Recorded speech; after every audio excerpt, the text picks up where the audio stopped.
Good morning friends. നമുക്കിന്ന് മഞ്ഞ rambutan പഴുത്തിട്ടുണ്ടോ എന്ന് പോയി നോക്കാം. നല്ല അടിപൊളി ടേസ്റ്റി ആയിട്ടുള്ളതാണ്. ഇവിടെ നോക്കിയാലൊരു കുറേ പഴുത്ത് കിടക്കുന്നുണ്ട്, പക്ഷെ അത് മുകളിലായതുകൊണ്ട് ഇപ്പോൾ പറിക്കാൻ പറ്റില്ല. താഴെ ഉണ്ടോ എന്ന് നോക്കാം. ചീവീടുകളൊക്കെ രാവിലെ തന്നെ ആക്റ്റീവായിട്ടുണ്ട് കേട്ടോ. ഇത് അത്യാവശ്യം പഴുത്തിട്ടുണ്ട്. നമുക്ക് നോക്കാം ഇതെങ്ങനെ ഉണ്ടെന്ന്.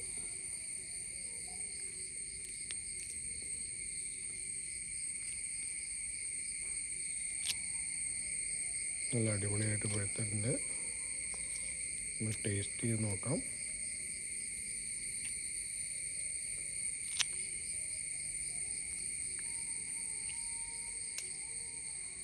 നല്ല അടിപൊളിയാണ് കേട്ടോ, നല്ല അടിപൊളി മധുരമുണ്ട്. അപ്പോൾ ഇതിൻ്റെ കൂടുതൽ വീഡിയോസ് ഞാൻ പിന്നീട് പറിക്കുമ്പോൾ പോസ്റ്റ് ചെയ്യാം. തൽക്കാലം ബൈ.